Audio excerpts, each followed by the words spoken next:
Live from New Delhi, you're watching DD India, India's voice to the world. This is Sports Buzz with me, Deepika, and coming up in the next half an hour. Indian paddler Manika Batra achieves her career best ranking, enters World Top 25, becomes the first Indian female paddler to enter Top 25 following her winning exploits at Saudi Smash. In IPL, Kolkata Knight Riders secure playoff spot. Today, Delhi Capitals and Lucknow Super Giants would step on the pitch, testing their fate in order to make it to the playoff at Delhi's Arun Jaitley Stadium. In a must-win game, Man City all set to face Tottenham Hotspur in Premier League encounter tonight. In latest game, Liverpool draws against Aston Villa. And Holger Rune and Rublev crash out of Italian Open. Daniel Medvedev continues Rome title defense. World number 2 Sibyllanka to face Yelena Ostapenko for a place in semi-finals. So those were the top headlines of the hour that we are tracing for all our viewers here on Sports Buzz. And now to begin with the top news of the day. And in a great news for Indian sports fans and especially table tennis fans, Indian paddler Manika Batra has achieved her career high ranking of world number 24, becoming the first Indian female to enter top 25 in world ranking. In the latest ITTF rankings, Manika jumped 15 places from number 39 to become world number 24. Moreover, she also reclaimed her India number 1 place from Srija Akula. Now, Manika Batra also matched the world number 24 ranking achieved by Satya Ganeskaran, who's currently world number 65, but he achieved this back in 2019.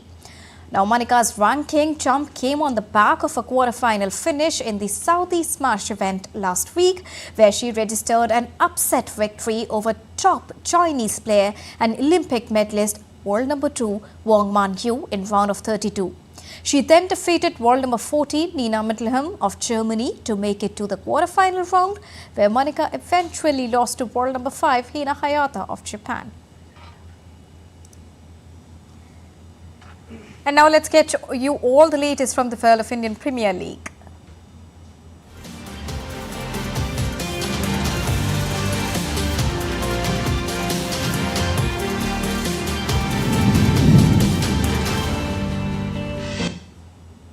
Gujarat Titans' hopes of qualifying for the Indian Premier League playoff was dashed on Monday as rain washed out their must-win game against Kolkata Knight Riders without a ball being bowled. Now, it meant that Kolkata Knight Riders were assured of a top 2 finish with 19 points from 13 games and a place in Qualifier 1. Now, Gujarat are out of the playoff race, garnering 11 points from 13 matches. The toss did not happen at scheduled time of 7 p.m. due to incessant lightning that was followed by slight drizzle that became heavier as time passed by. Now, Kolkata Knight Riders had already secured their place in the playoff after they defeated Mumbai Indians in the previous fixture. On the other hand, Delhi Capitals will take on Lucknow Super Giants at home in the 64th match of IPL clash, with the playoff race heating up with both the sides in contention. The game will be of huge relevance in the league as both the sides are on the brink of elimination. Now, Delhi lost their last game against Royal Challengers Bengaluru by 47 runs and made things worse for themselves. Their net run rate has taken a hit and they now need a massive victory to stay alive in the tournament. Lucknow Super Giants is not in any better position either. The Lucknow-based franchisee went down to Sunrisers Hyderabad in their previous game by a huge margin. Lucknow Super Giants conceded a chase of over 160 runs in a little over 10 overs without claiming a single wicket.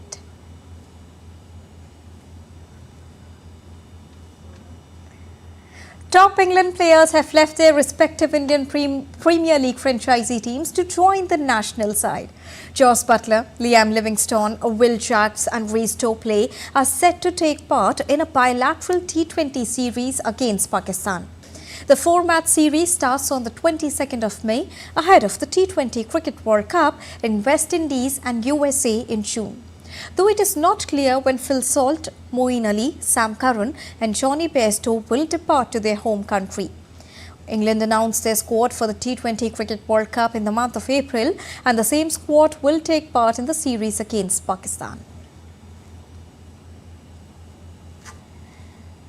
Staying on cricket, the Board of Control for Cricket in India has now invited applications for the position of men's cricket team's head coach for a period of 3.5 years. The deadline to submit an application is 27th of May. The tenure of incumbent Rahul Dravid ends with next month's T20 Cricket World Cup, which is scheduled to take place in the USA and West Indies. The new coach will take charge of the team from the 1st of July, immediately after the T20 Cricket World Cup, and the term will expire in the year 2027 on 31st of December. The BCCI stated that the candidate should be below 60 years of age and should have played a minimum of 30 tests or 50 ODIs, and the applicant should also have performed a similar role for a minimum of 2 years. Now, Cricket Australia will provide dedicated seating areas for the Indian cricket fans during the bilateral series that kicks off in November this year. Indian cricket enthusiasts will have separate seating areas at all the venues of the upcoming Border Gavaskar Trophy, including the iconic Melbourne Cricket Ground and Sydney Cricket Ground. The Australian Cricket Board now hopes that these fan zones will foster an inclusive environment. The Test series between India and Australia will kick off on the 22nd of November, promising an exhilarating 5-match showdown. Now, the Ireland men's team will embark on a first tour of Pakistan next year, with the games likely in for August and September. The news comes as the sides are locked at 1-1 in a 3-match T20 series at Clontarf, with the decider to be played on Tuesday. Ireland will also face Pakistan in a group encounter at next month's T20 Cricket World Cup. And Ireland chairman Brian McNeice said, and I quote a statement here, "I'm very pleased that we were able to agree for a men's tour next year, and this will be yet another historic first, coming after the tour to Pakistan by a senior women team in 2022. Moving on in Sports Buzz, now let's get you update from the world of badminton. Top Indian shuttlers, led by HS Pranoy, will be in action at the Thailand Open Badminton Tournament in Bangkok from Tuesday.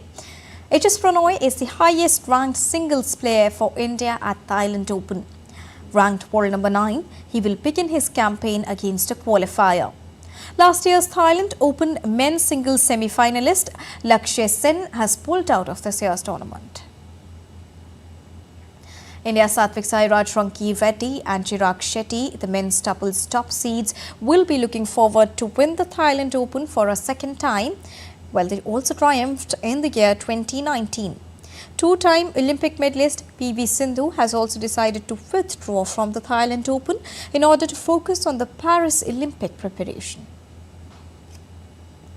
On to chess. Indian Grandmasters Kunirvu Hampi, Vaishali Ramesh Babu and R. Pragnananda Ramesh Babu are all set to compete in the 12th edition of the prestigious Norway Chess Tournament that is scheduled to take place from the 27th of May and will conclude on the 7th of June in Norway.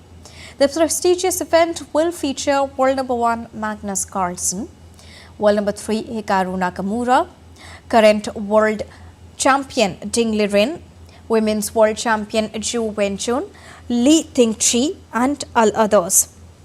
Popularly known as the Wimbledon of chess, Norway Chess annually extends invitation to top grandmasters from the world rating list. Now, Norway Chess also aims to provide women chess players with more opportunities and a comparable prize fund, fostering participation and giving a platform to aspiring female chess players. On to soccer. Man City manager Pep Guardiola said the club must win when they visit the North London side on Tuesday after having lost all 4 Premier League matches. Now second with 85 points from 36 matches, City are 1 point behind Arsenal. A victory at Spurs would give City the advantage before they go into the league's final weekend. Now they seek a record 4th title in a row. Guardiola's side have won their last 7 Premier League matches, scoring 28 goals and conceding only 5. You know, the mindset is easy, so in terms of we don't win, we are not going to win the Premier League, and this is what we have to do to know exactly what they are as a team, and like is so demanding, always have been in there, but especially this season because they are more proactive than was in the past with the different managers, and they are so aggressive, and they have, it doesn't matter what happens result, they are losing 4-0 in Anfield, and they continue to do the game plan, stick what they believe, and the difficulty is there, but at the same time we know we are playing for, so to give us the chance for the last game at home, depending on us. This is the mindset that we have and we have to have. On the other hand, substitute John Duran scored 2 late goals as Aston Villa fought back to salvage a 3-3 home draw with Liverpool and take a significant step towards a place in the Champions League next season. A match that started with Villa goalkeeper Emiliano Martinez conceding a shocking second-minute own goal turned into a thriller, with Duran coming on to save the night with goals in the 85th and 88th minute. Liverpool were gifted the opener when Argentine international Martinez fumbled a tame Harvey Elliott cross, desperately clawing the ball across the line and into his own net. Villa are now on 68 points with 1 game remaining. They would have secured 4th place with a victory and must now wait for Tottenham's home game against title chasers Manchester City on Tuesday. Staying on soccer, striker Olivier Giroud said on Monday that he will leave AC Milan at the end of the current campaign. The French international arrived at San Siro on the 2021 year July from Chelsea and won the Serie A title in his 4th season for the club. Now the 37-year-old player's contract expires at the end of the season, with reports linking him to a move to Major League Soccer side Los Angeles FC. Barcelona reclaimed the 2nd spot in La Liga by securing a 2-0 victory against Real Sociedad on Monday. Teenage winger Lamine Yamal struck in the first half in the Olympic Stadium. Meanwhile, Brazil winger Rapinoe converted a penalty in injury time to make sure of the points after handball was given against Alvaro Driazola. With this victory, Xavi Hernandez's team moved up to 76 points, surpassing Girona, who drew 2-2 against Lavis. However, Real Madrid have already clinched the league title. The Canada Soccer announced on Monday that former Leeds United and RB Leipzig manager Jesse Marsch has been named as the coach of the Canadian men's national team. The decision, a little over 5 weeks to go before the squad faces Argentina in their Copa America opener. American Marsch takes over from Mauro Biello, who filled the role on an interim basis after John Herdman stepped down from the position last August to join Major League Soccer club Toronto FC. Canada will play friendlies against Netherlands and France ahead of the June 20th Copa America clash with World Cup champions Argentina. Arsenal said on Monday that the highest Women's Super League goal scorer of all time, Viviane Miedema, will leave the club after a 7-year stay. The Dutch international, who has 79 WSL goals to her name, joined Arsenal from Bayern Munich in the year 2017 and helped the club win the league in 2018-2019. She also holds the record for scoring the most goals in a WSL campaign. Now, Miedema earned 2 WSL Golden Boots while at Arsenal and was the top goal scorer in Women's Champions League during their 2019-2020 campaign. The 27-year-old forward struggled with injuries during her last 2 seasons at Arsenal. Staying on soccer, the Euro 2024 trophy arrived at the Munich Alliance Arena on Monday ahead of the tournament, where it was welcomed by Euro ambassador Felix Breisch and Euro mascot named Albert. Now, in recent weeks, the trophy toured through all 10 host cities of the upcoming Euro 2024 that will kick off in 1 month from now at the Munich Stadium. On the 14th of June, the German squad will face Scotland in the opening match. The tournament is expected to attract 2.7 million fans to the stadium and up to 12 million fans at public viewing events. The final game of the tournament will be played in Berlin on the 14th of July. Time to take a short break on Sports Pass, but still to come on the other side. Iga Swiatek advances to quarterfinals of Italian Open.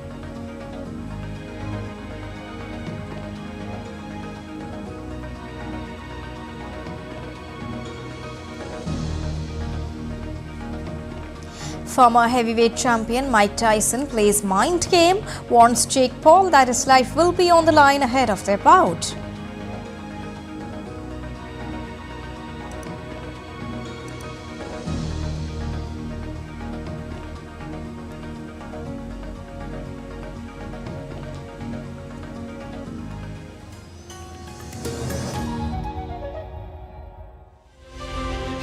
As India decides in the world's largest election, we help you feel the pulse of the nation. I am Sakal Bhatt. I am Shubhendu Ghosh. This election season, join us on a journey of India. We are in Assam. This is the tea city of India. From down south, Tamil Nadu. Discover the colors of democracy. Gateway to northeast of India. Coastal state of Kerala. Watch Poll Pulse on DT India. Hype versus facts. In-depth news and analysis with experts who will help you decide why this election matters. DD India is the main election headquarters with numbers most accurate, data most reliable, and viewership across the platforms. Stay tuned to the Great Indian Election only on weekdays at 8:30 p.m. IST and 1500 hours GMT.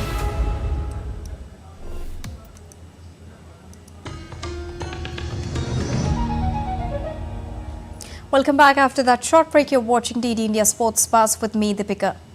Moving on, the HCL Squash National Doubles Championship returns to India's southern city of Chennai after 17 years, and it is all set to take place from the 13th till the 15th of May. The winners will get a chance to represent India at the Asian Squash Doubles Championship tournament in Malaysia from the 4th till the 7th of July. In an exclusive conversation with DD India, top officials of the Squash Rackets Federation of India say the main objective of the tournament is to improve the skills of players so that they can perform better at global competitions. Take a listen. Squash Federation has announced Chennai doubles is starting. The game is starting. What is new? And one more thing I have just read in your release that grassroots squash. What is that? Can you explain about it? We've got 3 events, which is the men's doubles, the women's doubles, and the mixed doubles. It's happening after many years because we have felt that doubles is an area where the Indian squash players have been doing well, and we've not had a national event. So that's why we're going to have a national event. We possibly will even look at having some different doubles events as well. With our grassroots program, we are looking at going to corporation schools, we are looking at going to private schools and spreading the awareness of squash. So once we do that, we will try and get people who are not aware of squash, who don't have the wherewithal or the facilities to play squash. We give them the facility. What is new Federation is looking forward? Now for the younger generation today, there is this new thing called mentoring and making sure that you are mentally prepared for any event. Either it's a single game or even 2 games, you have to be mentally prepared. There, what happens is when you have that done, it gives you that little extra 3-4% where you can definitely win, which is very important. Not many people realize it today, but it's common in the Western world. So slowly, one by one, if you had asked me whether I have done it 5 years ago, no. Why am I doing it now? Because people are more aware that you need this support. It's a brain training program to ensure you are focused on your sport and you are focused on what you are doing during those 3 days. It is very important, which we realize now, and since we have more what one would call players in the top hundreds, so we would like them to have this benefit. What is HCL's view, and HCL is trying from their side to actually help the federation and also the common to benefit the country? Our aims and objectives in this are similar, that just like SRFI is focused on building the great players for the country to win accolades for the country. So we have a similar view. We'd also like to do the same. And in a sense, that's why we are, given that our, in a sense, vision matches, so that's why we're working so closely with them. And I think both of us recognize that it is not a matter of doing just one or two things. To consistently build this, there are many things that needs to be done, which includes, as Cyrus mentioned, looking at the grassroots, as Mr. Ramchandran mentioned, looking at their mental training and how best to make that better. So, and there are so many other things, looking at coaches, looking at referees, looking at doing more and more tournaments, so that people can play against some of the best in the world, so they can then improve. So this is a squash federation which is saying that the game is going deep down the country, so that is why we are seeing participation lot more in in coming days and coming future. We can see a lot more participation for the game, and also federation is well prepared to train these sports personalities. With camera person Raghavan, Ritesh Ranjan, TD India, Chennai. And now let's take a look at updates coming in from Italian Open. Now, French qualifier Alexander Muller came from a set down to beat fourth-seeded Russian Andrei Rublev in the third round of Italian Open on Monday. Rublev, who won last week's Madrid Open, looked on the track to advance to the last 16, but Muller fought back to seal a 3-6, 6-3, 6-2 victory. Meanwhile, 6th-seed Stefanos Tsitsipas of Greece beat Brit Cameron Norrie by 6-2, 7-6 and will face Australia's Alex de Minaur next. The 9th-seed Minaur saw off Canadian hopeful Felix Auger-Aliassime by 6-7, 6-4, 6-4. Now, meanwhile, defending champion Daniil Medvedev advanced to the last 16 with a hard-fought victory over qualifier Hamad Medvedev in the Italian Open on Monday. The Russian second seed prevailed 7-6, 2-6 and 7-5 in a grueling clash that lasted nearly 3 hours, showcasing Medvedev's potential despite his current world ranking of 121. Medvedev will clash with American Tommy Paul next, who beat Germany's Dominic Kipfer by 6-4 and 6-3. In women's singles category, world number 2 Arina Sabalenka fought from a set down to beat Ukrainian 6th seed and 2-time champion Elena Svetlana in their Italian Open last 16 encounter on Monday. The Belarusian saved 3 match points and came from 2-0 down in the decider to win 4-6, 6-1 and 7-6 in Rome. Sabalenka will next meet Latvian 10th seed Yelena Ostapenko for a place in the semi-finals. In another match, Iga Swiatek beat Germany's Angelique Kerber on Monday to enter the quarterfinal round of the ongoing Italian Open in Rome. The Polish world number 1, Iga Swiatek, who is also the winner of the tournament in 2021 and 22, beat Kerber by 7-5 and 6-3 in a match that lasted 1 hour and 38 minutes. Joining Swiatek in the last 8 is American 3rd seed Coco Gauff, who fought from a set down to beat Spain's Paula Badosa by 5-7, 6-4 and 6-4, and China's Zheng Qinfen, who beat Japan's Naomi Osaka by 6-2 and 6-4. On to combat sports. Former heavyweight champion Mike Tyson, who is preparing for his first professional fight since 2005, warned YouTuber turned boxer Jake Paul that his life will be on the line during their 20th of July bout. The 57-year-old Tyson said he wants to show the world that he is still a great fighter. Tyson is going to the fight against an opponent who is 30 years younger to him. The heavyweight bout at the Arlington will be contested over 8 two-minute rounds, with each fight using 14-ounce gloves. The outcome will be included in both fighters' professional boxing records. And that's all for this edition of DD India News Hour. But let us know your thoughts on the news of the day. For those on the go, you can get all the latest news and updates from India and across the world on the DD India mobile app. The app is available on both Android and iOS platforms. Scan the QR code on the screen to download it now. We'll be back with more news as it breaks here on DD India. I am Deepika Mehto, and from all of us here in Delhi, thank you so much for watching DD India Sports Buzz. Namaskar.